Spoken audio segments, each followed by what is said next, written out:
வணக்கம். சற்று முன் கிடைக்கப்பெற்ற மிக முக்கியமான செய்தி ஒன்று வெளியாகி உள்ளது. திராவிட முன்னேற்றக் கழகத்தின் எம்எல்ஏ பதவியை ராஜினாமா செய்கிறார்.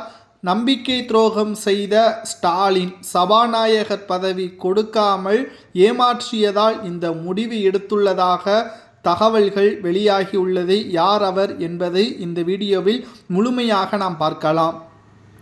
வாழ்வுரிமை கட்சியின் தலைவர் வேல்முருகன் அவர்கள் திமுகவின் சூரியன் சின்னத்தில் போட்டியிட்டதால் அவர் திமுகவின் உறுப்பினர் என்றே கருதப்படுகிறார். இந்த நிலையில்தான் கடந்த மழைக்கால கூட்டத்தொடரில் 2 நாட்கள் சட்டமன்ற கூட்டத்தொடர் நடைபெற்றது. அதில் தனது சட்டமன்ற தொகுதியான பண்ருட்டி தொகுதியில் எந்த ஒரு நலத்திட்டங்களும் செய்ய தவறியதன் காரணமாக நீர்வளத்துறை அமைச்சர் துரைமுருகனை கேள்வி கேட்டார்.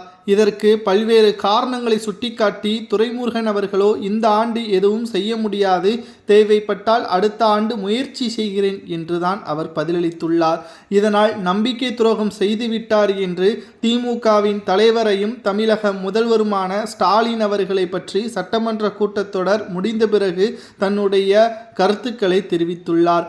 அதாவது சமீபத்தில்தான் விடுதலை சிறுத்தை கட்சியின் பொதுச் செயலாளர் ஆதவ் அர்ஜுனா அவர்கள் திமுக கூட்டணிக்கு பெரும் தலைவலியாக இருந்தார். கடைசியில் துரைமுருகன் அவர்களும் ஸ்டாலின் அவர்களும் விடுதலை சிறுத்தை கட்சியின் தலைவர் தொல் திருமாவளவன் அவர்களுக்கு அழுத்தத்தை கொடுத்து அவரை இடைக்கால நீக்கம் செய்தார். அதற்கு பிறகு அவரை விடுதலை சிறுத்தை கட்சியிலிருந்து விலகுவதாகவும் தெரிவித்துவிட்டார்.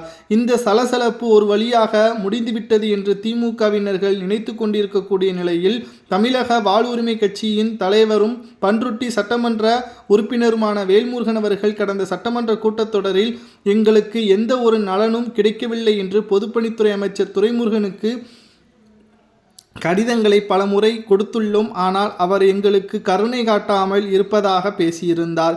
இதனால் வாழ்வுரிமை கட்சியின் தலைவரும் பண்ருட்டி சட்டமன்ற உறுப்பினருமான வேல்முருகன் அவர்கள் தனது எம்எல்ஏ பதவியை ராஜினாமா செய்ய உள்ளதாகவும் மீண்டும் நான் சுயேட்சையாக போட்டியிட்டு வெற்றியடைவேன் என்றும் அவர் கூறியுள்ளார்.